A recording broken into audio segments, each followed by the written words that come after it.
Well, hello, writers. Welcome to episode number 230 of How Do You Write? I'm Rachael Herron.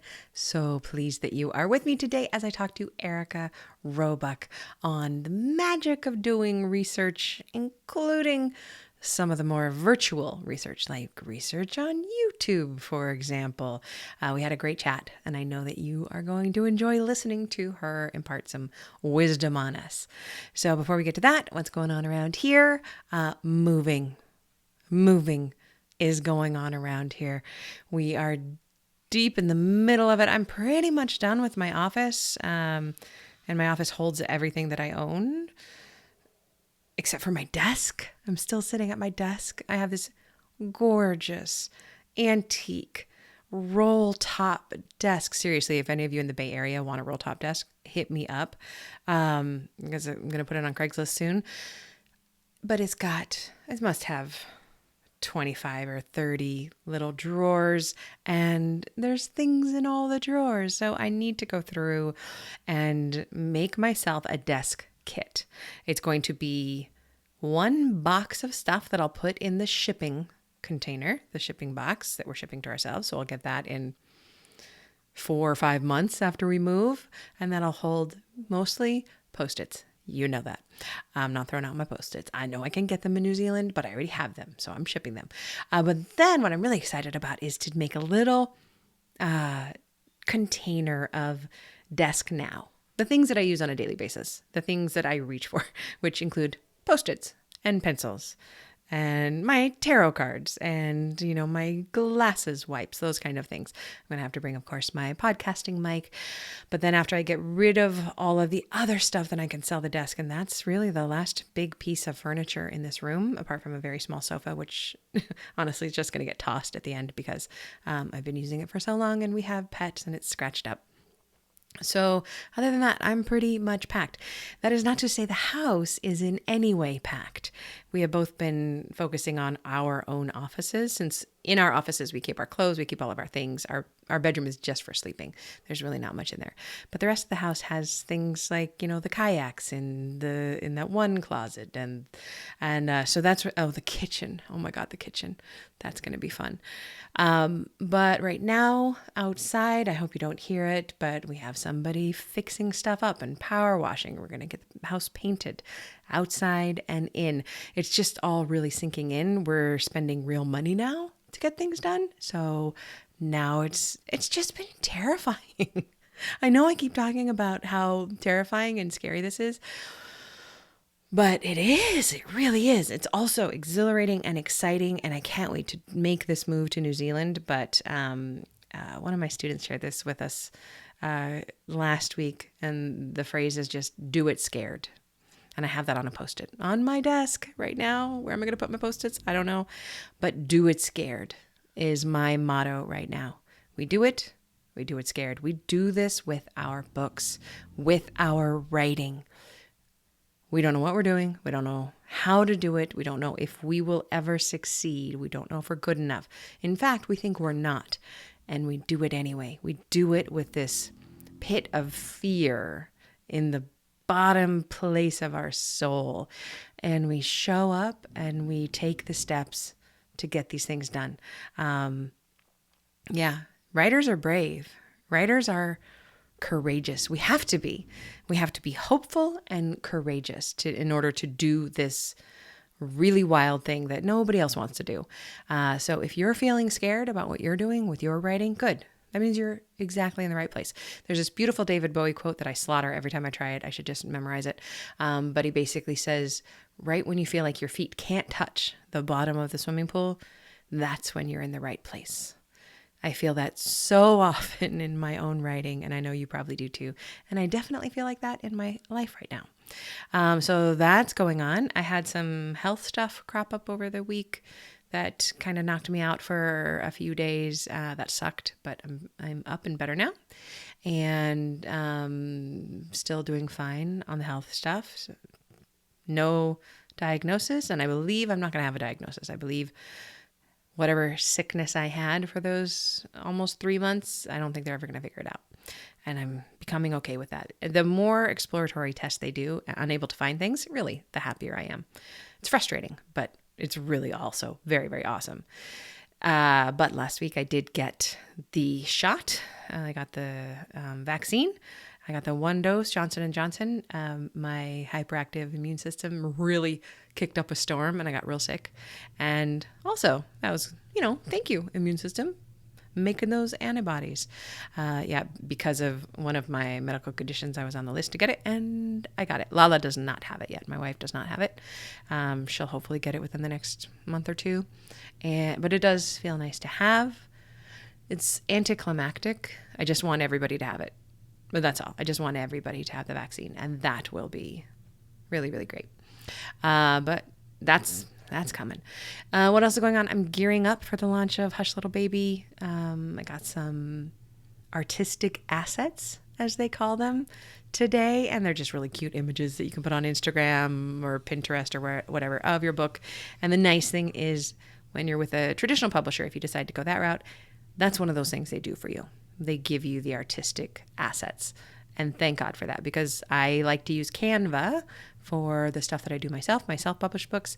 But it's nice to have somebody else send that to you. So they're doing things like giveaways and so that is starting. I'm trying to be present for that, trying to show up at the desk, even though life is literally in disarray in several different arenas. I still got to show up at the desk and write. I still have to show up to the desk and think about marketing. I still have to show up. I get to show up at the desk and teach. I love doing that. Life just doesn't stop spinning because we get busy. We just get busier. And that is fine. Do it scared. Do it scared. I'm trying to go a little bit easy on myself. I hope that you are exploring some of that too. I'm thinking a lot about the seasons of writing. And I have more than a few students right now in my classes who are really hitting a wall. And I think it has to do, I'm guessing, this is my guess, I think it has something to do with this year of the pandemic. It's really slapping us all in the face that we've lost an entire year to this in so many ways. And the smallest thing we could lose from this is a year. So many of us have lost so much more than just a year. And this particular stress is just accumulated to the point where for a lot of people, it is hard to write right now. And I want to remind you that there are seasons. There are seasons of writing. I love to teach these 90-day classes because 90 days is a great season. You can go hard. You can work hard. You can bond with this community and work your ass off and have something to show for it at the end. You can't do 90 days to blast through everything every 90 days. You have to recuperate. Winter will come. My last Patreon essay that I wrote was about the book Wintering, which I highly recommend, and about my type of wintering and how we have to remember that trees, like a really good hardworking tree outside. I may have said this on the podcast. I apologize if I have, but a very hardworking tree, your favorite tree out on the sidewalk. If it is a tree that normally loses its leaves in the fall, it doesn't get to decide just to try really hard and work harder and produce the leaves all through the winter. It doesn't get that choice. It has to winter. We all have to winter at some points. And right now, even though we're going into spring in this hemisphere, I feel people are wintering, are needing to winter. If you have been working your ass off, it might be time for a goddamn break, is what I'm telling you, my friends. It's different than not wanting to write. Not wanting to write, hating writing, hating what you're writing. That's any day of any season. But hitting a wall and needing to take care of yourself more than needing to get to the page, it's normal. That's part of the writer's life. So if you're there, you're not doing it wrong. You're living this part of the writer's life. And wintering is included in that. You must winter sometimes. So take heart, take care of yourself, write when you can. And when you do, come find me on the internet and tell me about it. I really love hearing about your writing. Okay, my friends, enjoy this interview. I know you will, and we will talk soon. Okay, well, I could not be more pleased to welcome to the show Erika Robuck. Hello, Erika. Hello, I'm so happy to be here. I'm so happy to have you. I am not done with your book yet, but I have not been able to put it down since I picked it up yesterday. So it is just so fantastic. And I can't wait to talk to you about it. Let me give you a little intro. Erika Robuck is the national best-selling author of Hemingway's Girl, Call Me Zelda, Fallen Beauty, The House of Hawthorne, and Receive Me Falling. She is a contributor to the anthology Grand Central, Postwar Stories of Love and Reunion, and to the Writer's Digest essay collection, Author in Progress. She writes satire, #Hockey Strong as E. Roebuck. Her latest novel, The Invisible Woman, the one I'm reading, is about real life superwoman of World War II OSS SOE agent Virginia Hall. In 2014, Roebuck was named Annapolis Author of the Year, and she resides there with her husband, 3 sons, and a spunky miniature schnauzer. So I'm just so glad to have you on the show. One of my favorite genres to read are these historical novels that are based in truth. Yeah. And just before we get into writing, which is what this podcast is all about, um, how did you find out about her? How did you fall in love with her? Well, I was going through trying to find people that were from Maryland who were important to me, and Ah, I've written books about women in the shadows of men. So I've written Mrs. Fitzgerald, Zelda yeah, Fitzgerald, yeah, Mrs. Hawthorne, and an editor had said to me, "Find a woman who's special in her own right, who's not in a man's shadow, but who's done yeah. something remarkable." And around that time, I found Virginia Hall from Baltimore. I live in Maryland, who grew up where I did, and I didn't know how I'd never heard of her before because her story is so extraordinary. If I'd made it up, you just wouldn't believe it.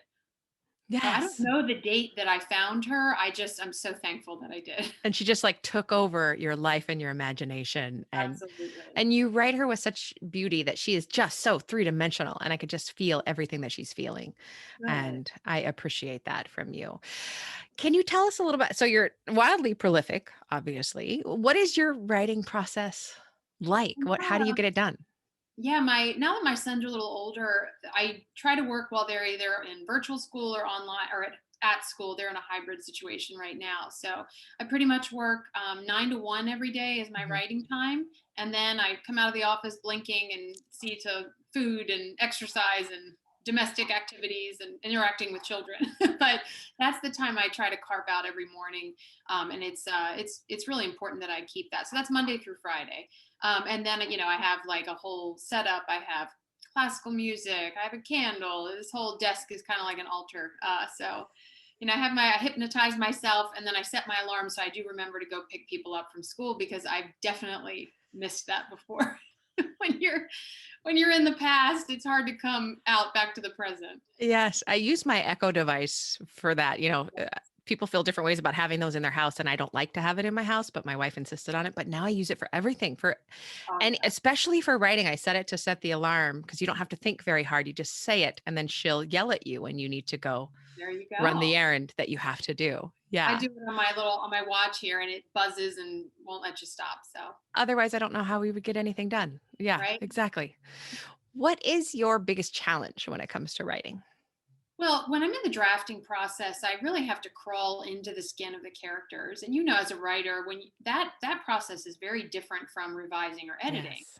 And it's hard for me to go into that world, to go into World War II, occupied France, Virginia Hall, and then to come out and to go to the carpool line and interact with human beings in the grocery store. Yeah. Yeah. So that's the biggest challenge for me is in the drafting phase when it's almost don't want to say method acting, but you're just not in your own head as much as in someone else's.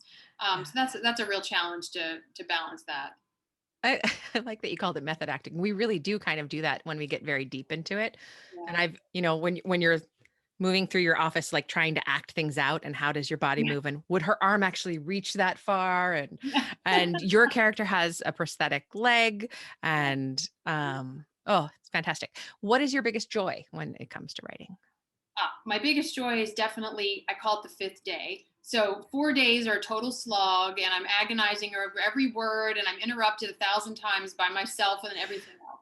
But on the fifth day, I go into the zone. So yeah, 5 hours pass. Uh, I'm late to pick people up. I don't know what happened. It barely needs to be edited. So I'm always the writer high on the fifth day is what I'm always chasing. But you have to do the really bad 4 days before that to get to the fifth day. I absolutely love that. And I think that my personal schedule is something very similar to yours. And it reminds me, my mom always said, and I have no idea if this has any basis in fact at all, but she always said that there's a big wave and then six smaller ones. And the seventh There. wave is always the big one. And when we were like avoiding things on the beach, we would run around the rock right after the big wave because we'd have six waves to do it. And it kind of sounds Yeah, the same as yours.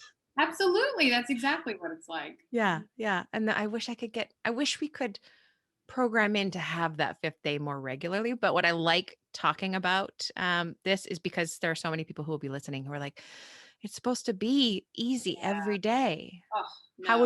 What would you tell them about that? I would say, just the old button chair advice that you can't wait for the muse. You have to be Yes. in the place where it can find you. You can't just wait for it to chase you down. It's not going to do that. Yeah. And it's a little bit, I don't know, it's almost like finding a radio frequency. Mm. And, I think about Virginia Hall and trying to find the frequency to Yes. contact London. It Yes. takes a lot of misses and a lot of static, but then you find it so you can have that day of transmission. And, my best writing days, I don't feel like I'm writing at all. I just feel like I'm channeling. So, but to do that, you have to really practice finding the channel. So. I really love that analogy too. And it fits so beautifully with Virginia. Can you share a craft tip of any sort with us? I was thinking a lot about that today, and for those who don't have resources to travel, and also now where so many of us can't travel, my greatest resource is video and using YouTube. This is strange, but I have a Nordic Track treadmill that lets me go to the Pyrenees, so I can walk the trails close to where she walked. Wow.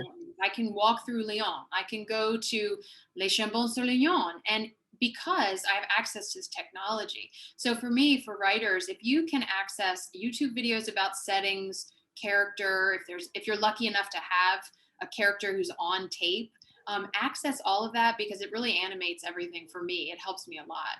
And if I don't have it, so I don't have any video Virginia Hall, but I imagine who I would want to play her in the movie. So for me, it would be Kytrona Ball from Outlander, who plays Claire. Yes. And if I just watch her do a couple of scenes, maybe during the World War II time period, it helps put me in the zone a little bit easier.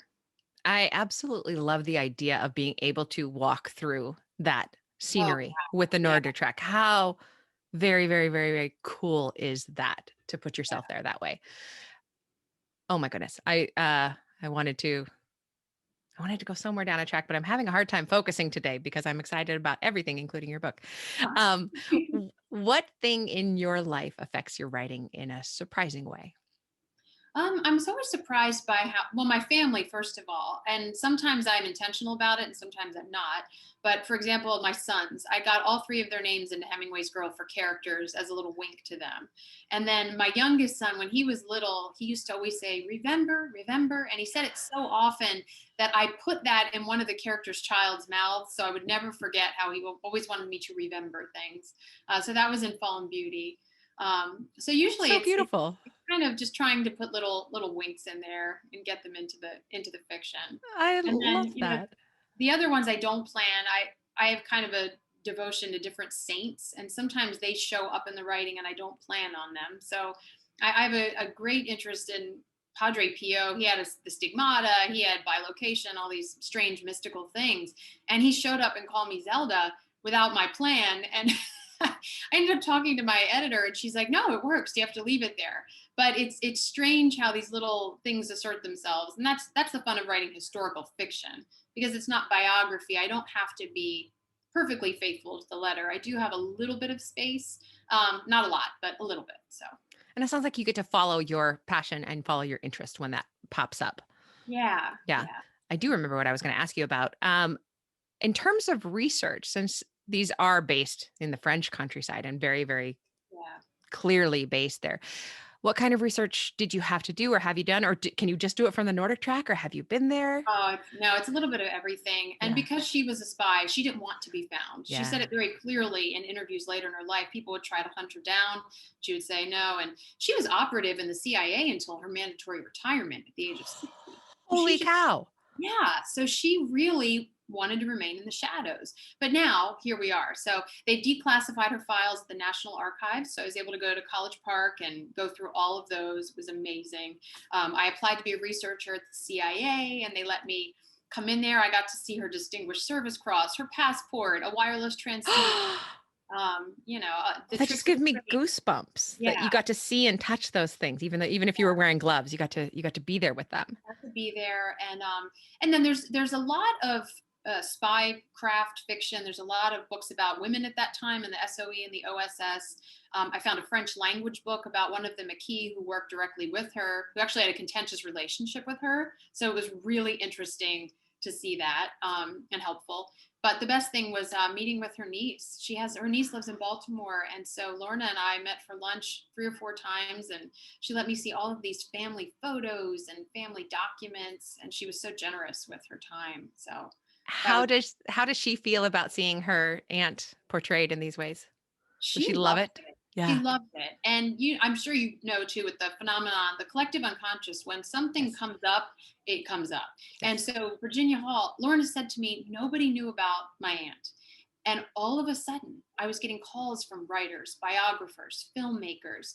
And sure enough, the film A Call to Spy just came out. There's A Woman of No Importance, the biography. There's a movie based on that coming out. There's my book. There's just all of a sudden, it's like her stars rising. Which So is so cool that people yeah, will really, really know her yeah, and be able to follow her with your words. That is yeah. so exciting. Do you miss her now that you're not writing her?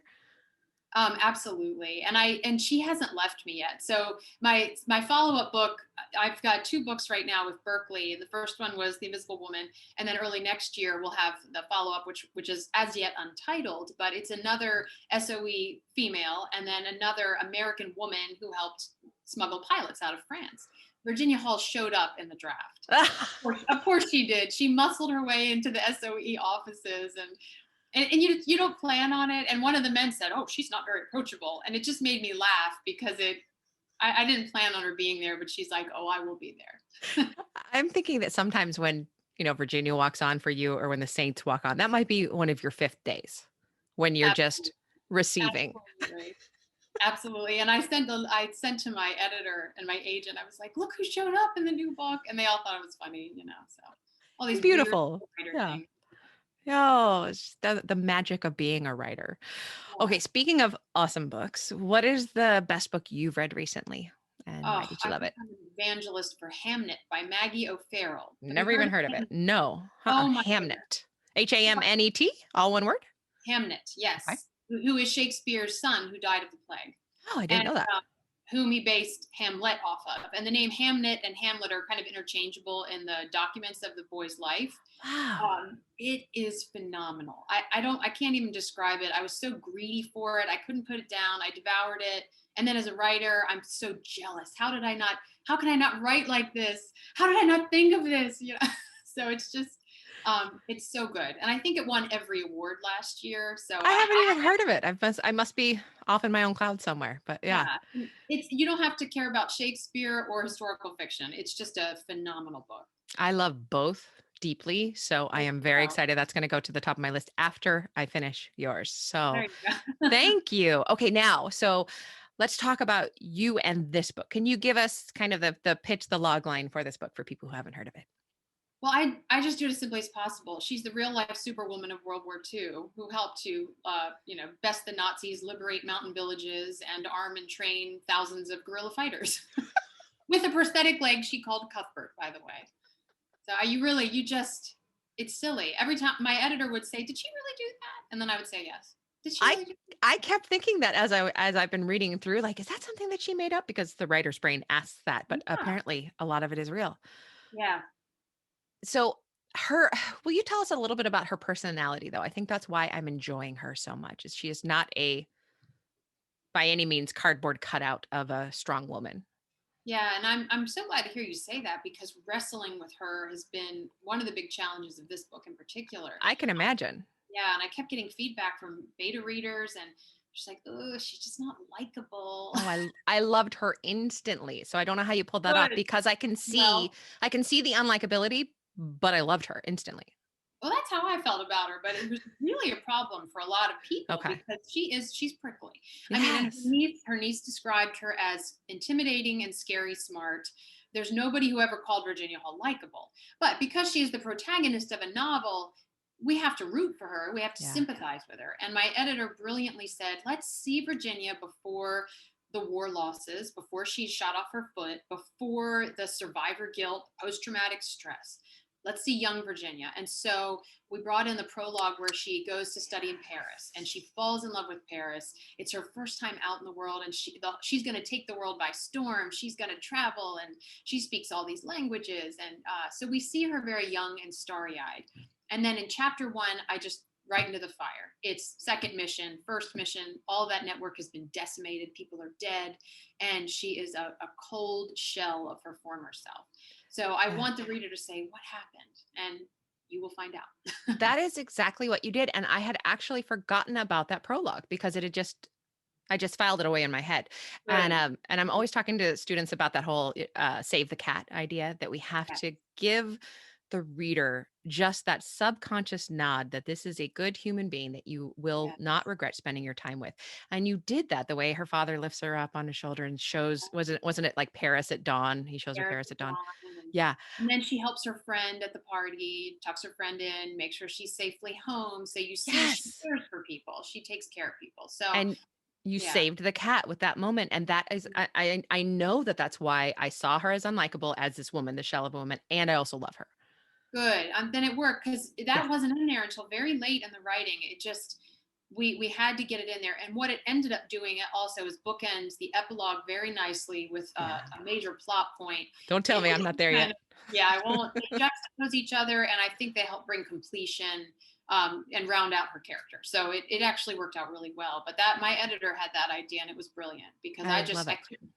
I didn't want to make her something she wasn't, Right. but I needed the reader to root for her. So And it it was is literally a psychological trick that we yeah. play on the reader to get them to come along with us, and it works beautifully, and I didn't see I it worked on me, and I'm always looking for those kind of things. Oh, So, good, good. fantastic. Save the cat. Mhm. Where can we find the book and where can we find you?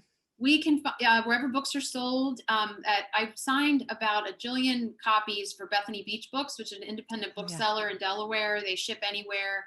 And I also have signed copies for A Likely Story in Sykesville, Foxtail Bookshop, Warwick's in California.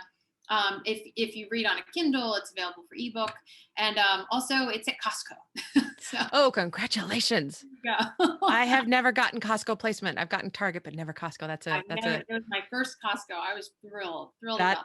And that someone is a snapped a bucket picture the list. other day, and I was like, yes. Oh my goodness. Okay, well, I will go and check that out at my local Costco too. But I have the Kindle version. And you are at erikarobuck.com. Is that Yep. correct? And I'm usually my favorite social media. I love Instagram. I like the pretty Yeah, pictures me and too. the little book tableau of coffee with book. That's where I feel happiest. So That I agree with you. I have gotten rid of almost all other social media except for Instagram, where I still am. there you So go. Yep. thank you so much for chatting with me. It has been a Oh, thank delight. you. Thank you. It was great talking to Oh, you. all right. Well, good luck and may it fly from the shelves. Oh, thank you. And good luck to you too. Thanks. Bye, Erica. Take care.